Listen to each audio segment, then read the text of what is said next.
You've probably heard of the popular series Lord of the Rings and House of the Dragon. So have others, and they have given their fair verdicts on the series. How did the Lord of the Rings become popular? What inspired the creation of House of Dragons? Stay tuned to find out all the important unanswered questions we need answered. I can barely remember anyone's name. Let's start strong with a common issue many of us face while watching the show. The Rings of Power looked amazing, but I can barely remember anyone's name. It feels like not a lot has happened over the first 2 episodes. Much of it seems to be filler, with lots of Galadriel swimming and staring into the distance, or Elrond breaking rocks. I also don't understand the political situation of Middle-earth. What are the relationships between men and elves like? House of the Dragon, I feel, is more of a success. The narrative scope is narrower,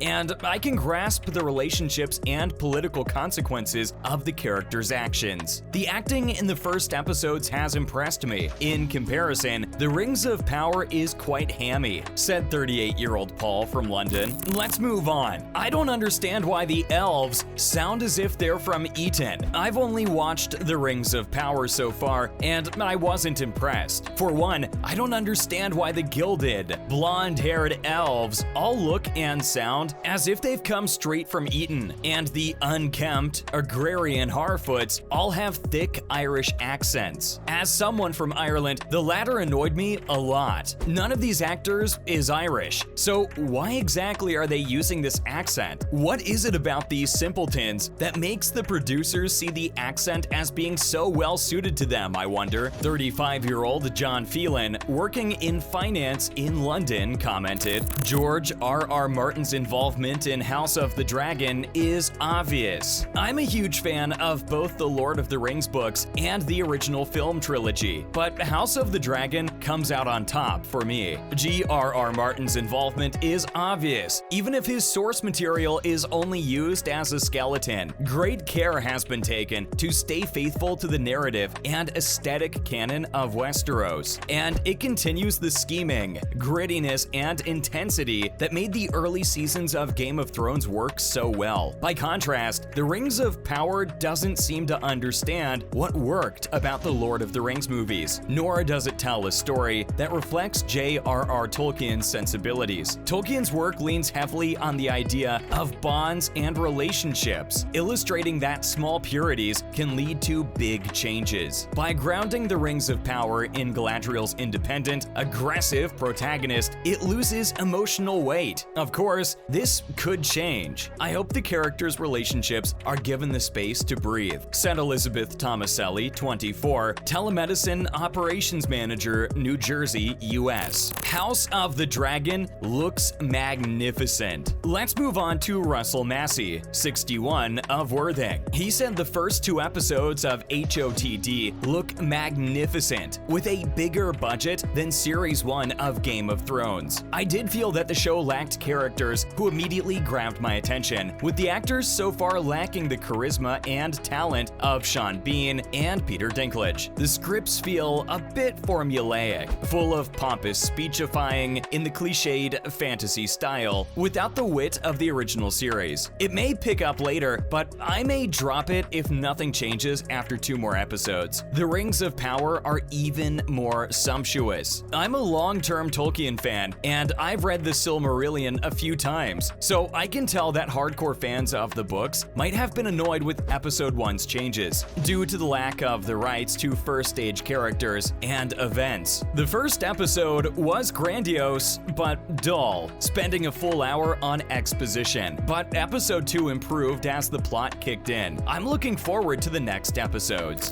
Budgets so big, they could sort out some of the world's problems. Linda Kenny, who is 62 and an artist from Cheshire, said, "Don't judge me by my age. I'm a Tolkien nerd. Both shows looked amazing, with budgets so big they could sort out some of the world's problems. But The Rings of Power still lacks texture compared to Peter Jackson's Lord of the Rings extended version, which looks truly lived in. There are other discrepancies. In The Rings of Power, Galadriel takes down a snow troll without breaking a sweat, compared with the grueling cave troll scene in Moria in Fellowship of the Rings? And when did Celebrimbor become a cheeky sort of Q from James Bond? When did Elrond become a pen pusher, afraid to challenge Galadriel? How can Galadriel swim an ocean to get back to Middle-earth? This may have a Tolkien label slapped on it, but that's not what is in the tin. A pity for those who are watching this as their first introduction to the Lord of the Rings. Next up, how did the Lord of the Rings become popular? There are undoubtedly many reasons why the Lord of the Rings is a well-known story. However, 3 of them stick out.